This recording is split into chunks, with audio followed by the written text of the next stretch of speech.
Hey, welcome to the Reparadigmed podcast. Today we're sharing a conversation that we had with our friend Norman Hubbard, who wrote the book More Than Christians, Practicing Gospel-Shaped Community with the Language of the Early Church. In an era where evangelicals in the United States, at least, have pretty much lost their way, we've been seduced by political voices and the powers of the world. We think there's probably nothing more important for us to be doing as the community of Jesus, but to be talking about our identity in Jesus. So to that end, enjoy the conversation with Norman Hubbard about Christian identity with the language of the early church. Norm, your education's in linguistics and you've worked in college ministry. What got you interested in the language of the early church? I've always been a word nerd. And what I did in graduate school, among other things, I worked in some lexicography courses, so dictionary writing, which is like just next level nerdiness about words. I did work in discourse analysis in written language, which what I was working on is how do people negotiate social space, especially power dynamics in written discourse? Kind of an odd field. Never ask anyone what they studied in grad school because it's always so obscure that it kills conversation. That's a conversation killing thing. Yeah, I studied, written discourse and power relations. But it kind of got me attuned to, I guess, the way that we use language to open, close social space. That's in my way distant background. I kind of left all that stuff behind. I've worked in vocational campus ministry with college students for over 25 years, but I was studying Jesus' vision for discipleship and ran across in Acts chapter 11 where the disciples were first called Christians in Antioch, which a lot of people have noted before.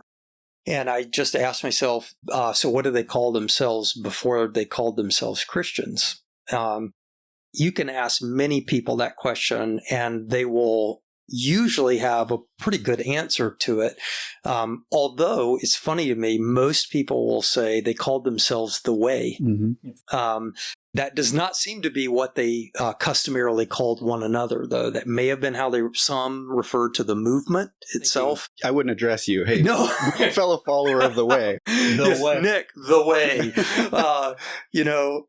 And so, yeah, I just started pursuing that.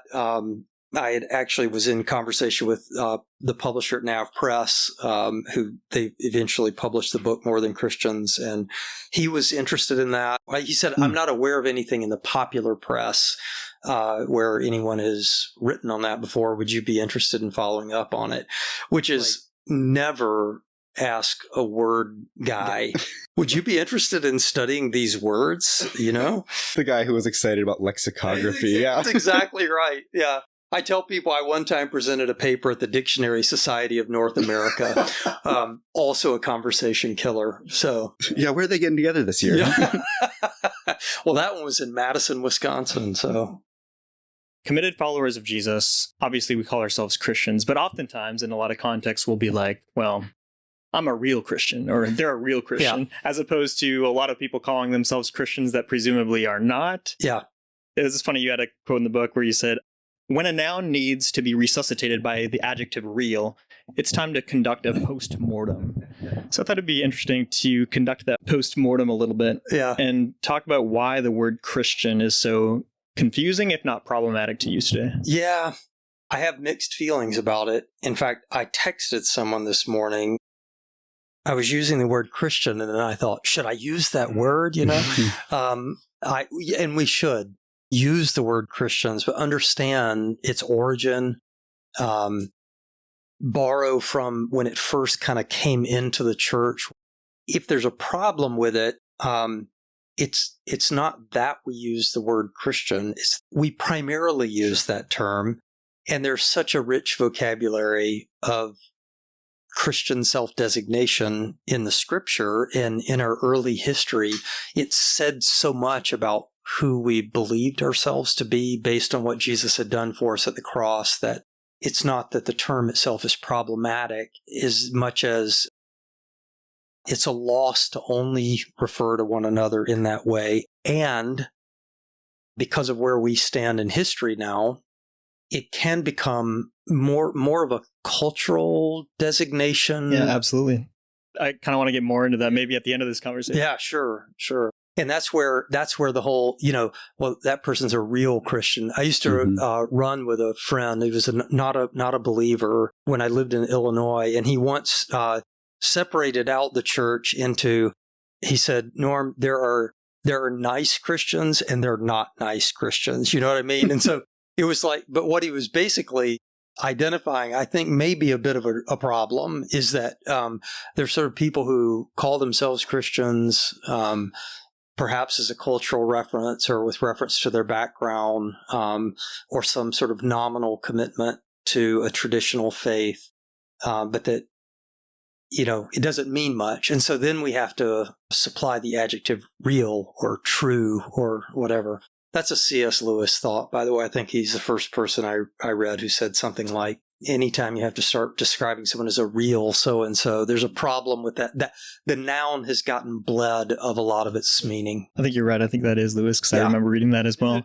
It is interesting, though. I wonder if we incorporated a lot of the other early church vocabulary that was used to refer to one another, those who aren't real Christians, I wonder if they'd be a bit uncomfortable with using some of that early vocabulary. Yeah. The brother-sister language that we're going to talk about here. I wonder if using all the extra vocabulary is actually a help to kind of include and solidify those who really are committed to the way, so to speak. I'm reacting so positively to it because it makes us uncomfortable. Mm-hmm. I mean, like those of us who love Jesus and want to be identified with him and want to surrender our lives to him, just try identifying a person or a small group of people as disciples, which is what they were calling each other when they first started being called Christians. They were calling each other disciples, and most people are like, Maybe our self-designators should be challenging to us. Yeah.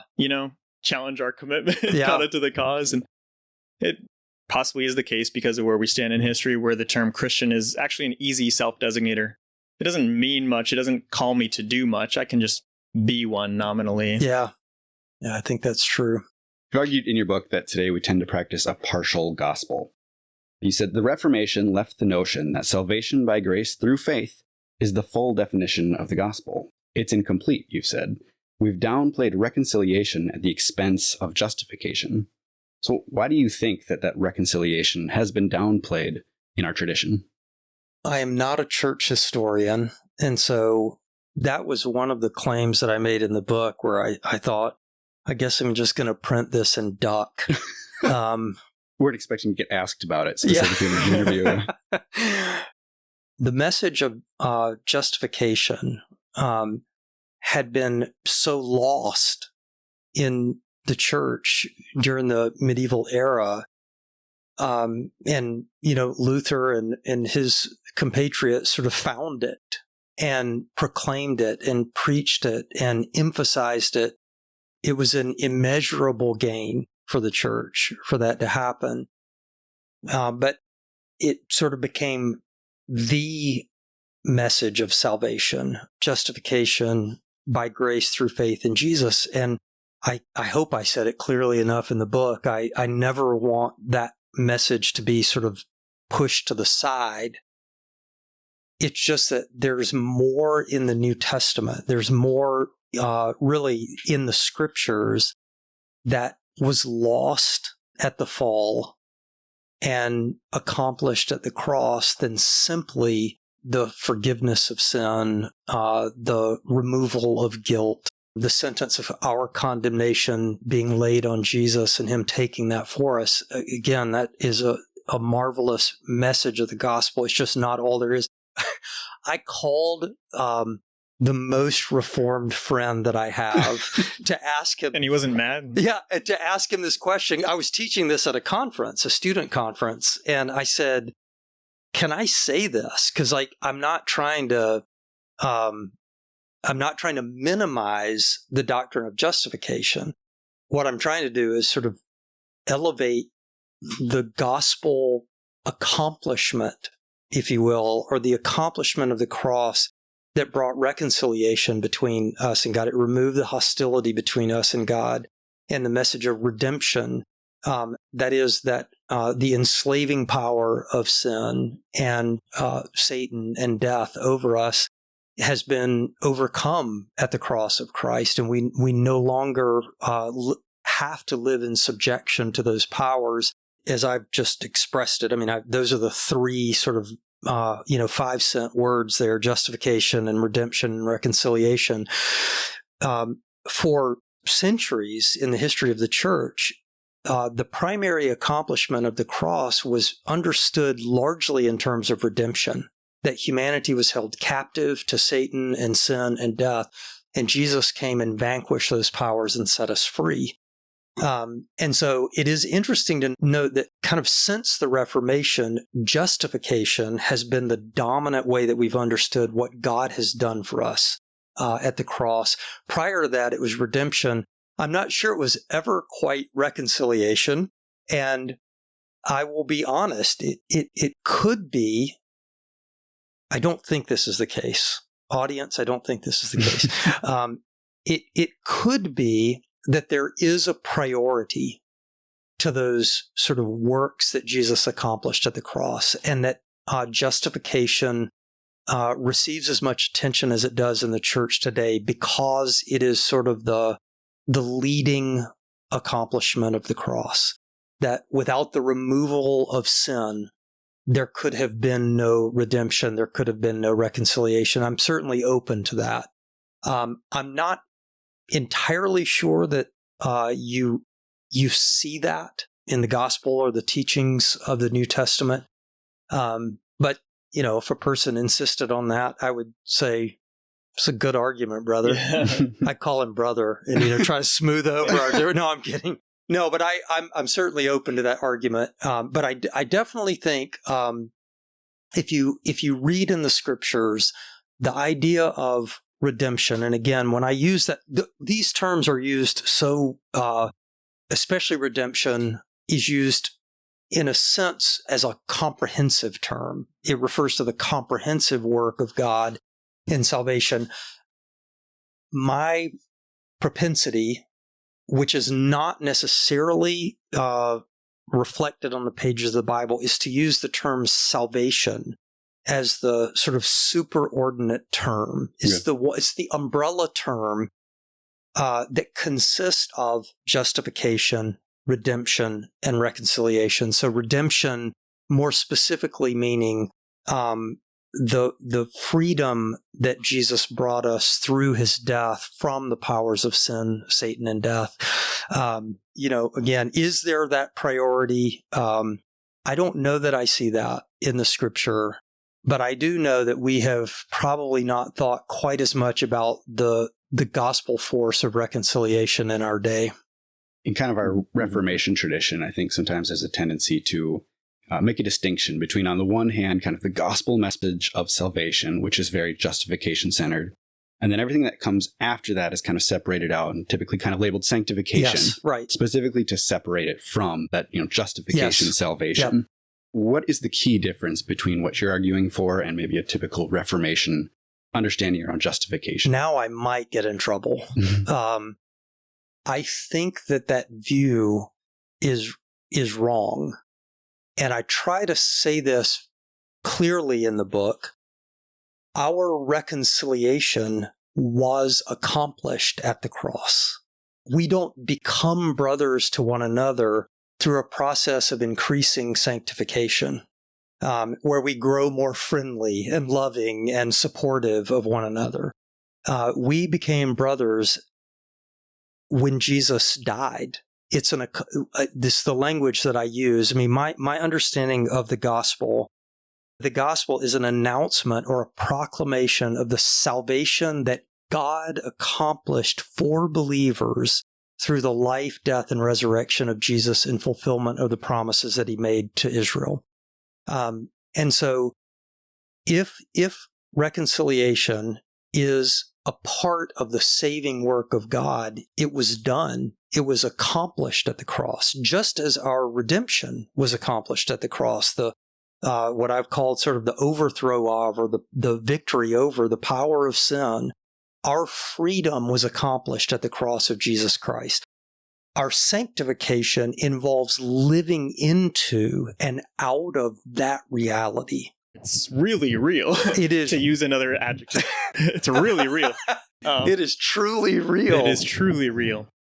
But we need to live into that reality. Mm-hmm. And I don't think, just for my Reformed friends who are listening, and by the way, I think I'm mostly Reformed, which makes my Reformed friends uncomfortable, but You're not really Reformed. yeah, not really, but truly Reformed. There's no one that I know of who would disagree with this. There's nothing that I've read that would suggest that anyone thinks that our reconciliation was not final and complete at the cross of Jesus. Ephesians chapter 2, 11 to 22 makes it so clear. Colossians chapter 1 makes it so clear that it is in Christ, it's through Christ, it's through our being united to him through faith in his death and his resurrection that brings a reconciliation of humans to God and us to one another. Am I saying something controversial? I might be, but I also think it's probably saying something true. Toward the beginning of the book, you asked the question, what if the gospel means more than profound personal transformation? Mm-hmm. What if the cross also transforms relationships, you said?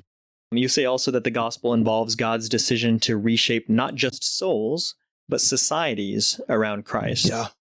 What do we get wrong when we view the salvation of the world, the salvation of God's creation, simply through individualistic terms, as if it's all about me and my personal transformation, my personal journey, my spiritual formation? Yeah.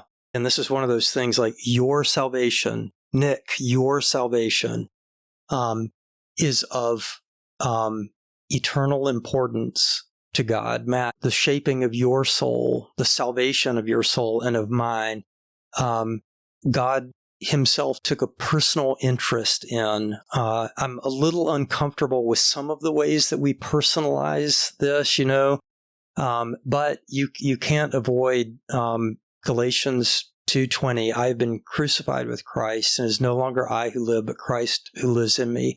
In the life that I now live in the flesh, I live by faith in the Son of God, listen to this, who loved me and gave himself for me. And so I never want to lose that. I don't think there's a lot of risk in that, at least in the contemporary evangelical world. I don't think we're at risk of losing that. What we probably are at risk of not maybe losing, but sort of downplaying or relegating or just not thinking about is the fact that in saving me, he brought me into a new family, into a new set of relationships. It's inescapable. And it was truly inescapable for the earliest church, because all of a sudden, people who had nearly nothing to do with one another for a variety of reasons, ethnic, religious, etc., were now sitting in the same room addressing the same God as Savior. And so the language that you read there is almost inescapably sort of community language, communal language. Disciple, by the way, is probably the one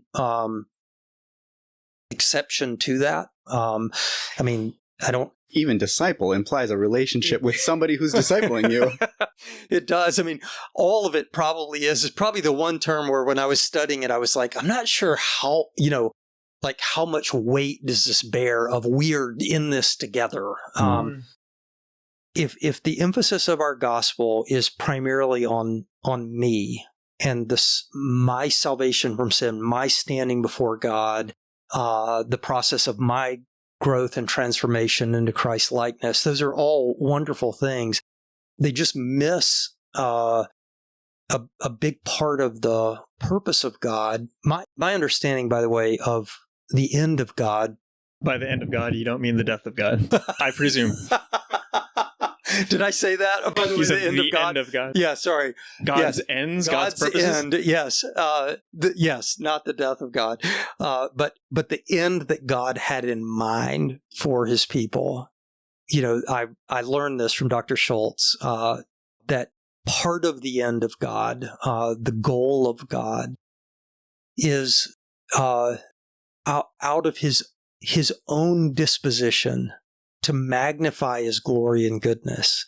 He wanted to create a people who were capable of experiencing that glory and goodness and expressing it and extending it.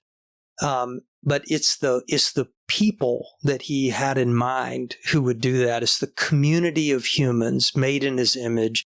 This is what we lost in Eden. It's what was foreshadowed in the law, was the restoration. It was secured at the cross, and it's going to be realized in the world to come. That's our hope, and it has everything to do with me personally, but it has everything to do with us as a people of God. Yeah, we as individuals are caught up within this larger redemptive movement. Yes, I kind of wish that I had a bigger frame of reference than being the American, Southerner and Midwesterner that I am, because I think that in many churches in the world, the notion that they might have to say, you matter. It's not just us. Yep. Here we have to sort of reverse that and say, it's not just you. It's we. It's us as a people. But I think that has as much to do with, again, our cultural moment, our place in history. And the Bible helps us with both of those to recognize the salvation that God, when he's looking at us, loving us, desiring to save us as individuals, but also then bringing us into a people. You spend a lot of the book talking about the power of words, yeah, and specifically words within relationships. You wrote, "Words tell us everything we need to know about where we stand in relationship to one another." You call it word magic. You wrote, "The early church didn't invent new words. They used words in a way no one else did or could." You described the early church's use of language as organically unnatural, a phrase I loved. So how did the early church use language in a way that was organically unnatural? I don't naturally call anybody brother or sister. I find it kind of funny that I wrote this book. In fact, I would have to take a deep breath and deliberate calling someone beloved. Funny, I have a mentor of mine who that's his primary term of self-designation when he's teaching a group. He calls the group beloved all the time. And I love it, but it just feels so weird to me. And so that's the unnatural part is, and I think it was true in the early church. I think it's true for many people today. We would have to really think hard before we said, you're my fellow worker. Co-laborer maybe sounds a little bit better, but there's an unnaturalness about these terms, in a sense, because the gospel does not suit our natural bents. That's the unnatural part. The organic part, what I was trying to get at is I did grow up in a tradition. I grew up down south in a Southern Baptist church where people regularly referred to one another as brother so-and-so. And that's true in some church traditions, but it was a formality. You just didn't, when you were playing golf with Brother Gary out on the golf course, you didn't call him Brother Gary. That was like something you did in church. I'm not saying you never would, but it was kind of like, it was sort of an in-house, almost title, sort of like Mr. So-and-so, There's no evidence in the New Testament or the writings of the Apostolic Fathers that anyone was ever called brother, or the more common one for us today would be saint, as a title, that sort of formal designation. There are two references. One in 2 Peter, Peter refers to our maybe even our beloved brother Paul, but it doesn't seem like he's using, like if he met him on the street, it doesn't seem like he would call him brother Paul. He's just saying Paul is our brother. I would never call you Saint Matthew. So how was it being used? If it wasn't being used in that sort of formal sense, well, it was being used more organically, like, if you have siblings, I naturally, if you will, refer to my sister as my sister. If you say, who is that? I'd say, oh, that's my sister. That's an organic use of the word sister in natural relationships. It doesn't feel foreign to us at all. We'll just do that with other believers in Jesus. That's my sister. You're my brother. And I have found that I'm able to do that. As unnatural as some of these things feel to me, it has become, and I do have to deliberate some of the time to do this, but it's become a little bit easier for me to say, like if I'm teaching in a class at church, I can say, because we are all Jesus's disciples, it's important for us to give attention to what he says a disciple should do in this situation. Like you just say what is true. It would be kind of like, if you're at a family meeting discussing finances, well, because we're a family, Sure. So there's an organic use of these terms, and saint is probably the one that when a term has been, when its meaning has changed. So just say holy ones, since we're all holy ones. When its meaning has changed so much over the course of time, I'm not sure whether saint can be used today. It can, of course, but most people, if you say, hey, I know that you're a saint, they would go, absolutely not. Because it conveys this idea of like, I'm morally exceptional. Mm-hmm.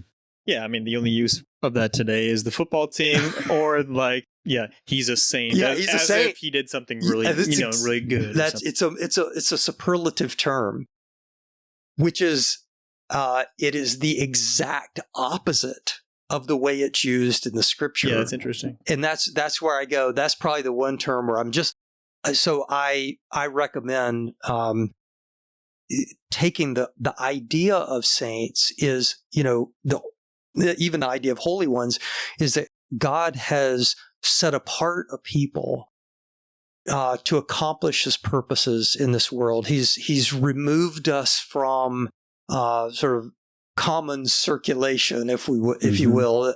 They're like saintly shovels in the Old Testament, or holy implements like shovels and pails in the temple. It didn't mean they were morally superior. It meant they had been set apart for specific use for the purposes of God in the temple. And I use that kind of as a joke, but that's what we are. And so maybe just saying, because we're the people of God, we're the people who God has saved and set apart for his purposes. So something descriptive like that feels, to me, organic. You might have to really think it through and like, how do I use this? That's the unnatural. Let it be organically unnatural. And if it feels a little weird, maybe we're doing it right? Is that kind of the purpose? That is probably the case. I make a claim, it is kind of a linguistic-y, nerdy claim, that words don't just say things, they do things. I don't have an elaborate theory. Like, we can talk about the Sapir-Whorf hypothesis of how language shapes conception. I was reading recently, if your language has a word for the honor that is due to one's mother-in-law, does that shape the relationship that you have between yourself and your mother-in-law? Well, I don't exactly have a theory on that. The Sapir-Whorf hypothesis is just that language in us gives a certain cast to the way that we see the world. So if we don't have language for a thing, then we simply don't see it. Yeah, it's categories for thinking, categories for reality. Yes. And I think I'd say I'm kind of open to that as a general idea. I think there's certainly something to commend it. But my own philosophy of language use is a lot more normal or everyday.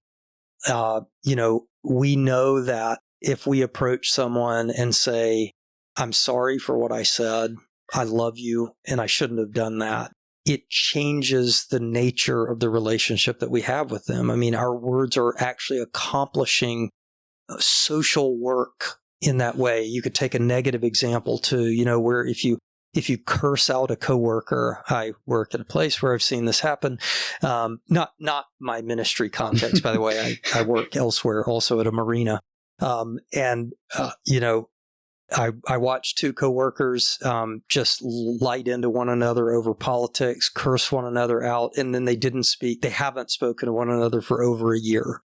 And so words are closing or creating distance between us. And I don't think a person needs an elaborate linguistic theory to see it happen in their everyday life. And I think that is, to get back to the gospel, I think it's what the early church was doing.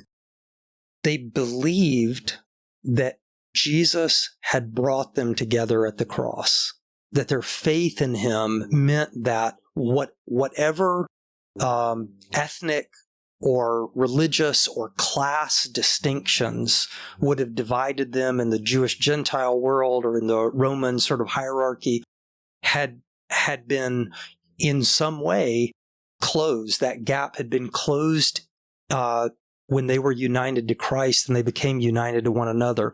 That is a reality now that they have to express, and they expressed it in words like brother and sister, beloved, the people of God. That's who we are. And in expressing it, they're also making it real in this room, like in this specific context for us. So I say it like it is. You're my brother. It's a gospel proclamation. But in saying it like it is, I'm also shaping the kind of social relationship that we have. Yeah, I think that's really interesting, the brother-sister language. You note that fratricide in the ancient world, in the ancient Roman world, was worse than divorce. Like, the brother-sister language really matters. And by the end of the first century, you got Messianic Jews that follow Jesus referring to Gentiles as brother and sister. Like, how odd is that? Yeah, this is where I say I did a fair amount of study on this, just because I didn't want to say things that were untrue. John Kloppenborg is probably the only one who I've read who says there is evidence, there's inscriptional evidence in the Roman world of people calling one another brother, sibling, largely in trade guilds, like we have it today, the Brotherhood of Electrical Workers, right? Unions will refer to themselves as a brotherhood. And so other than that one example, there seems to be no evidence that people from, again, different ethnic, religious, class backgrounds, and certainly not across the Jew-Gentile divide. John Lennon was not writing, imagine the brotherhood of man, in an ancient Jewish context, like all the world is one, it was introduced in the church. I mean, it is a feature of the gospel, because the interesting thing is, even in the trade guilds, what brought us together was our common profession. What brought us together in the church is, if you will, our common confession that Jesus Christ is Lord, and the belief that because I am in him and you are in him, you and I just happen to belong together, not by our choice, but by God's choice. And so I do think people were probably, who came into the Christian assemblies of the early century or centuries, would have been pretty mystified, just the language itself. And we have also evidence that they were mystified by not just, because, I can call you brother and treat you like dirt. Mm-hmm.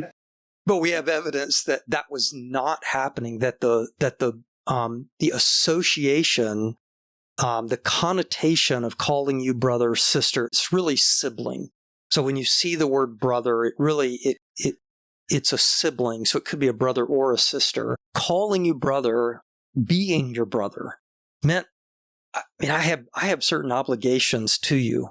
Joseph Hellerman has probably done some of the best work on this. Hellerman is the one who introduced me to the idea that the core of ancient Near Eastern culture or family was the sibling relationship.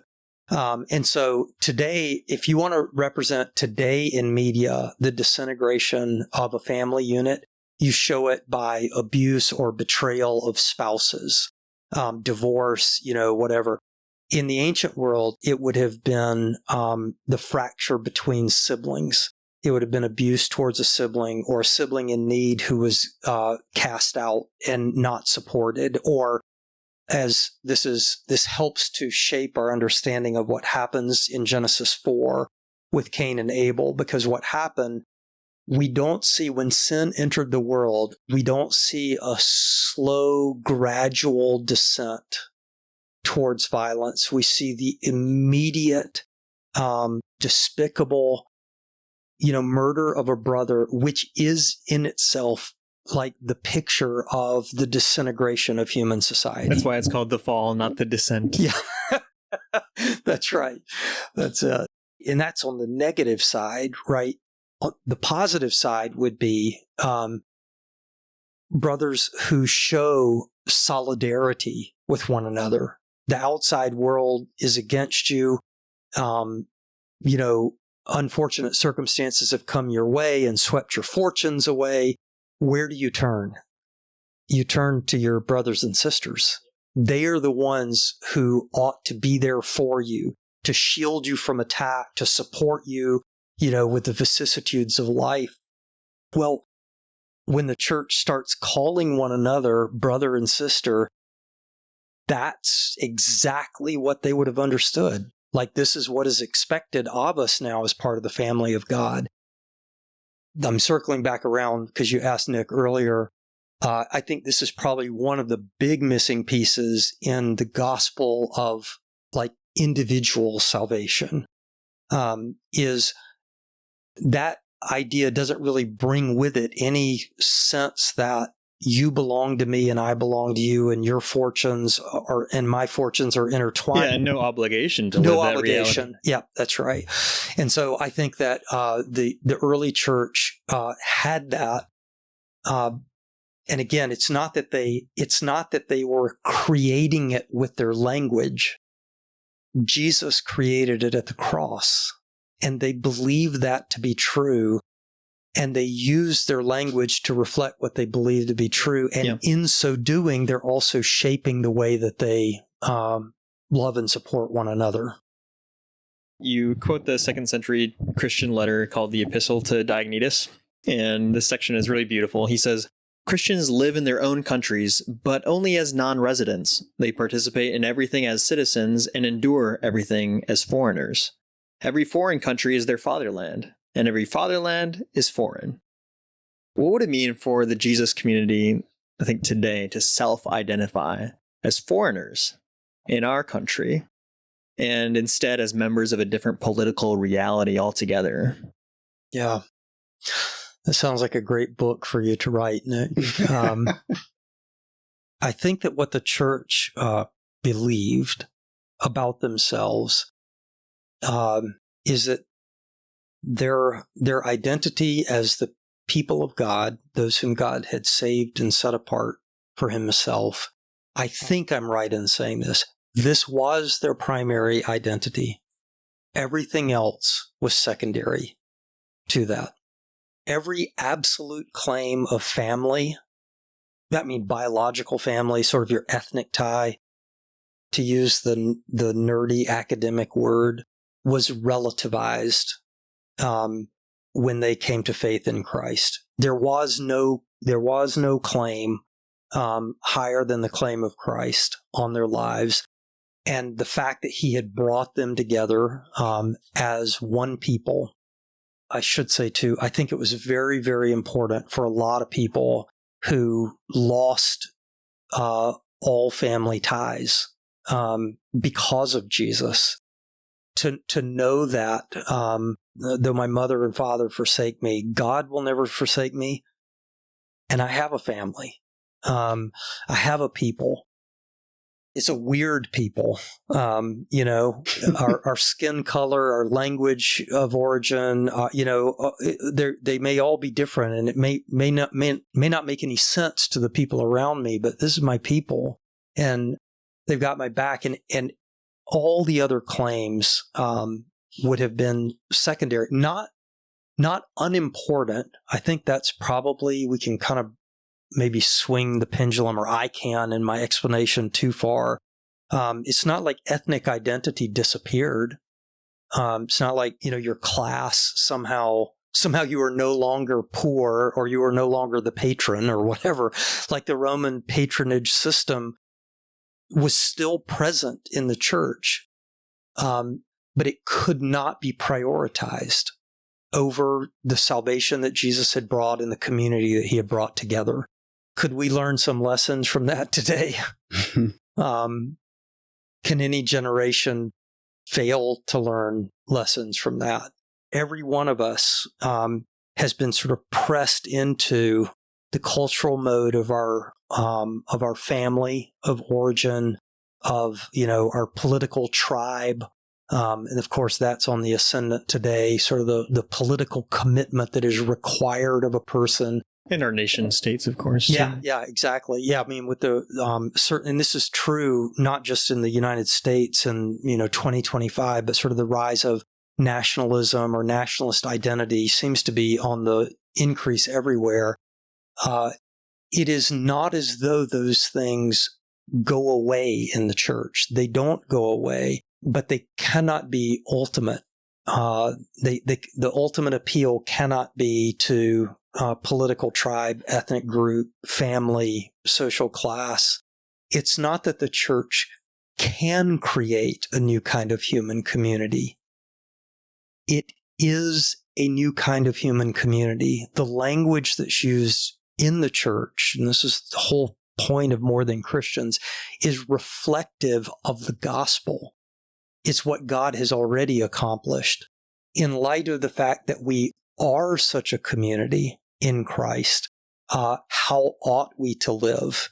And anytime any claim, again, family, class, political tribe, ethnic group, presses in, and our churches begin to mirror those communities, there's probably a problem there. I mean, if they map onto one another completely, you can be guaranteed there's a problem, because these are all natural human communities, and we are a part of a supernatural human community. Yeah, would you say that, is it too strong to say that those other identities are incidental to our true identity, our real identity as people of the family of God, the community of Jesus?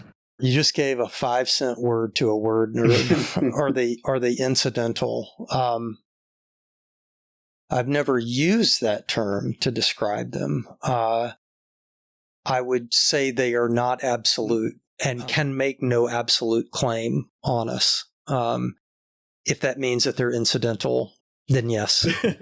Would you say that in practice, those identities can work against the reconciliation that you've argued is a key part of the gospel that sometimes we've lost? Seems to be no doubt about it.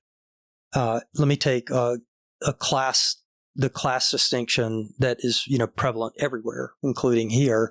If my Christian association is only with people of the same sort of socioeconomic status, and I regard anyone, so, I go to a middle class church, and anyone who comes from a needy area, needy community, we might, help in some way, but largely that's the government's problem.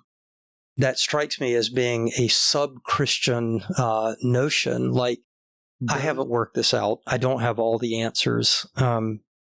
This book is my exploration into a topic that I feel like I need to learn. But my brothers and sisters have a claim on my solidarity and support. That's what it meant to be a sibling. And so if somehow the configuration of my Christian community, I use the word Christian, see, I'm not opposed to it. The configuration of my Christian community somehow gives me a pass on standing in solidarity and support with those who are poor and needy among my siblings, I have a very incomplete gospel that I've accepted. So that's one example of how I think the natural cast of our societies, cultures, or whatever, if the churches begin to mirror those completely, it's a problem with the gospel that we have believed, or a problem with it. It's the inadequacy of the gospel, an incomplete gospel or imbalanced gospel that we've accepted. Dare we believe the full gospel? Yeah. It might have demands on us and our communities. Yeah. Maybe that's why we don't. Yeah. I tend to want to relegate it to certain aspects of my spiritual life, and then the rest of my life can just be my life, Yep. Would you do us the honor of reading a quote from the epilogue of your book? Yeah, I would be happy to. The church will always be in danger of internalizing the factionalism that defines relationships in the world. Cultural turf wars, class divisions, and tribal alliances tell us how we separate ourselves naturally. Only the church has a gospel that is strong enough to bring people together.